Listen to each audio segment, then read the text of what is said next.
네, 오늘은 사모펀드 한번 알아보려고 합니다. 금투세, 라임 자산 운용, 네, 익숙한 용어들일 수 있는데 사모펀드가 뭔지 모르신다면 이번 글 통해서 아, 이런 게 사모펀드구나 하고 아실 수 있을 겁니다. 1번, 사모펀드는 금수저들이 돈을 모아서 회사를 사거나 기업이나 부동산 등에 투자를 하는 펀드입니다. 투자자는 최대 49명까지만 모집을 할 수 있기 때문에 잔돈은 안 받고 최저 투자 금액이 3억 원 이상인 금수저 전용 투자 시장입니다.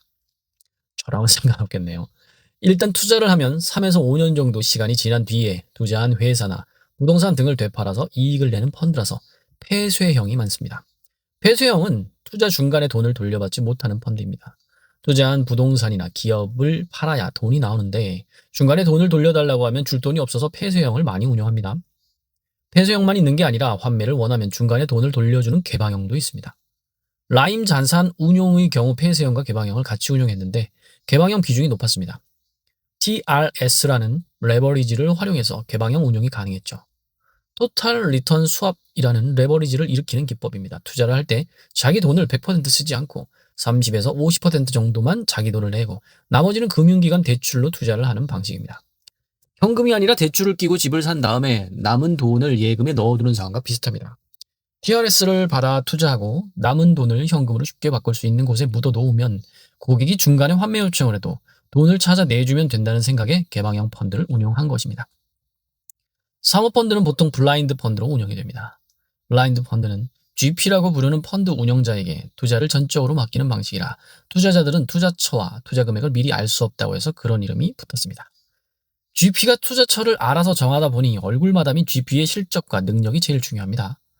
실무자인 운용력은 투자 경력을 검증할 수 없으니 똑똑한 인물이라는 것을 간접적으로 증명하는 학벌을 중요하게 봅니다.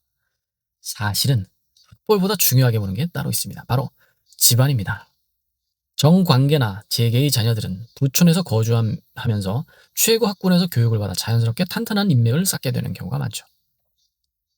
개인적인 인맥에 부모나 집안의 인맥까지 더해지면 정부나 금융당국들에 대한 로비력에서 차이가 나기 때문에 공개적으로 리포트에는 나오지 않지만 GP나 주요 운용력의 배경도 아름아름 보게 되는 것입니다.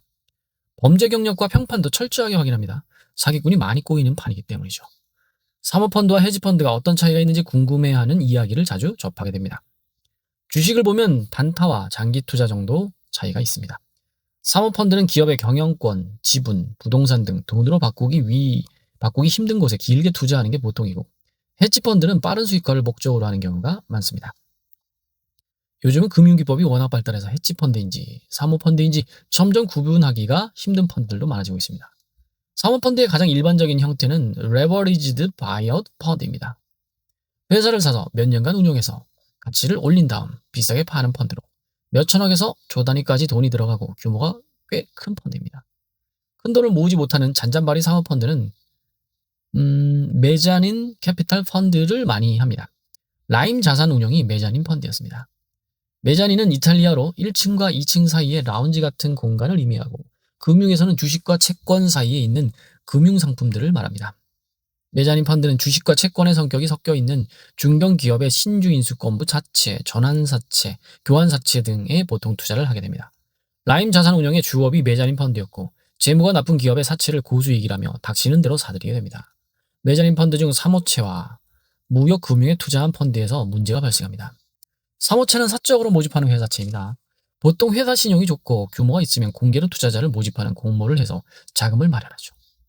돈은 필요하고 회사의 신용이나 재무가 좋지 않으면 몇몇 선수급 투자자들에게 높은 금리를 주면서 돈을 빌리게 됩니다. 라임 자산운용이 고금리 수익을 노리고 사모사채로 투자한 회사 중 몇 개 위험하다고 소문이 여의도에 돕니다. 정보가 빠른 강남 여사들이 내 돈을 빼달라고 환매 요청했고 이 소문이 여의도와 강남 바닥에 퍼지면서 환매 요청이 폭발합니다. 라임은 사모채를 팔아서 환매 자금을 주려고 해도 신용도가 썩 좋지 않아서 회사의 채권이 다 보니 팔리지 않았고 사겠다는 사람이 나와도 가격을 후려쳐서 들어옵니다. 사모채를 팔아서 투자금을 돌려주려면 엄청 손해를 보고 팔아야 하는 상황이 돼버린 것이죠. 무역금융도 문제가 됩니다. 나이키로부터 1,000억 원어치 수주를 받은 회사가 있다면 납품만 하면 나이키가 1,000억 원 수준이 나이키 주문서를 가지고 돈을 빌립니다. 주문서를 가지고 빌린 돈으로 재료를 구입하고 신발을 만들어 납품해서 나이키로부터 대금을 받아 빌린 돈을 갚습니다. 이게 바로 무역금융입니다. 라임은 미국과 남미에 이런 무역금융을 하는 펀드에 투자합니다. 미국 무역 분쟁이 남미 쪽 환율 문제 등으로 두 펀드에 모두 문제가 생깁니다. 미국 펀드는 무기한 환매를 중단했고 남미 펀드는 6년 뒤 환매를 해주겠다고 나온 것입니다. 투자자들은 당장 돈을 돌려달라고 하는데 무역 펀드도 돈 나오는 구석이 막힙니다. 믿는 구석으로 봤던 TRS에도 문제가 생깁니다. 바로 금융기관이 문제였습니다. 원래 금융기관은 날씨가 좋을 때 우산을 빌려줬다가 비가 오면 빼앗는 속성이 있죠. 라임 자산운용에 안 좋은 소문이 돌자 금융기관들은 TRS를 신규로 안 해주고 기존 TRS도 연장을 안 해주고 있습니다. TRS 연장이 거절되니 환매 자금을 주기 위해 현금화하기 쉽게 묻어둔 돈들이 TRS의 상환에 다 소진됩니다. 남은 방법은 손해를 보더라도 투자건들을 청산해서 환매를 신청한 사람들 돈을 돌려주는 것이죠. 손해를 보고 청산을 하면 먼저 환매를 신청한 사람들에게 투자금을 돌려줘야 해서 남은 사람들에게 줄 돈이 부족해집니다. 라임 자산은 팔빠르게 환매 요청을 한 사람과 앞으로도 관리가 필요한 VIP들에게 환매 자금을 돌려주다가 환매 규모가 너무 커져 감당이 안 되자 전면적인 환매 중단을 선언하게 됩니다. 금융감독원과 채권단이 조사를 해보니 미국과 남미에 투자한 자금은 회수가 힘든 것으로 파악되었고 사모사치에 투자한 돈들도 소문대로 일부 회사가 부실한 것이 맞았습니다. 결국 1.5조 원 중 1조 원 이상이 손실이 난 것으로 밝혀졌습니다.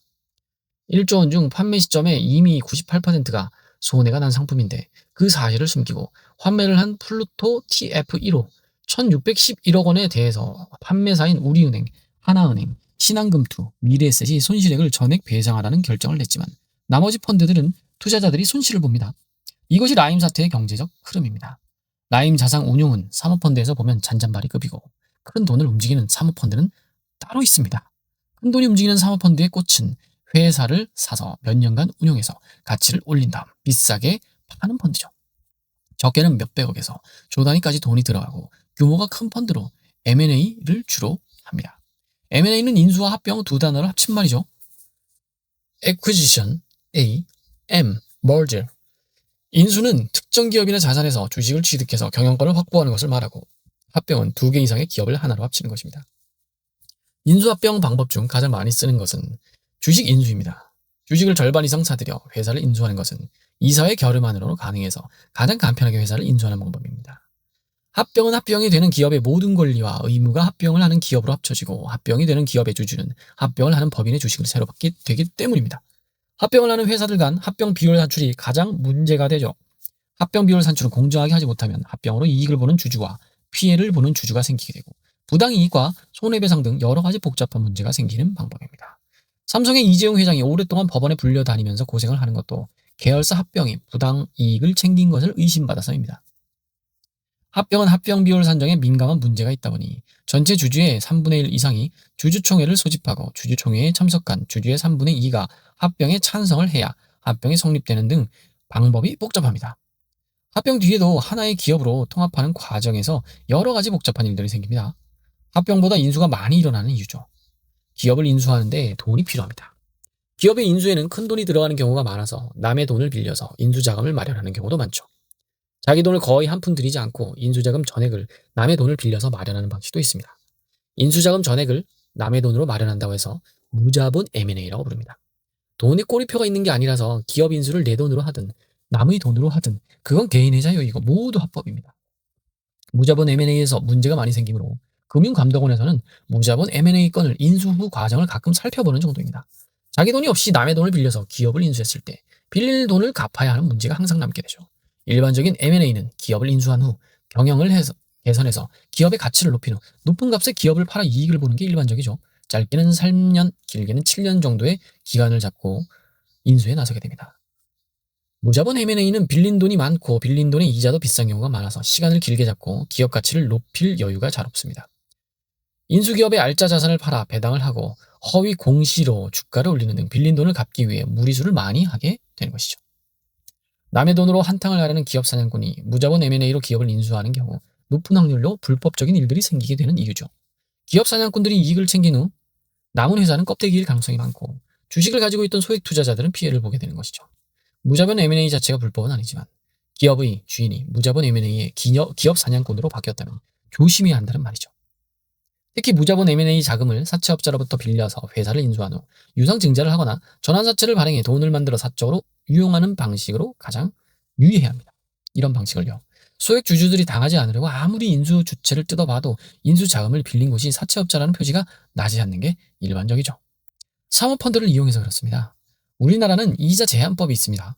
과도하게 높은 이자는 불법이 되기 때문에 사채업자들은 사모펀드를 이용해서 투자를 하는 게 일반적입니다. 사모펀드는 짧게는 6개월, 길어봐야 2년의 기간 안에 투자금의 두세 배를 외형상 투자 수익, 실제로는 이자로 돌려받는 계약을 합니다. 무자본 M&A는 하는 업계에는 떠도는 말이 있습니다. 검찰이 한 번 봐주면 부자가 되고 두 번 봐주면 재벌이 된다. 라는 말입니다. 성공하면 큰 돈이 생기지만 걸리면 특정 경제 범죄 가중처벌 등 관련 법률이 적용되어 10년 이상이 쉽게 나오기 때문입니다. 불법을 하는 경우가 많은데 걸리면 10년 이상을 써야 하니 검찰, 경찰, 국회의원 등 힘이 있을 만한 이곳저곳에 보험을 드는 게 일상화가 된 동네가 바로 무자본 M&A입니다. 무자본 M&A의 돈줄은 사채업자들이 사모펀드를 구성해서 들어가는 식이 일반적이었는데 제도권 돈줄이 한번 출연하기도 했습니다. 무자본 M&A의 첫 제도권 돈줄이 바로 라임자산 운용이었습니다. 한 줄 코멘트입니다. 사모펀드 안에는 하이리스크 하이리턴 시장이 존재하고 하이리턴을 노리고 불법 자금을 저지른 곳들도 있습니다. 정치와 경제의 어두운 면이 640조 원의 사모펀드에 녹아있다가 가끔 튀어나와서 이슈가 되기도 합니다. 욕망의 복마전입니다. 그리고 마지막으로 강남 여사들의 정보는 상당히 빠릅니다. 네, 이상입니다.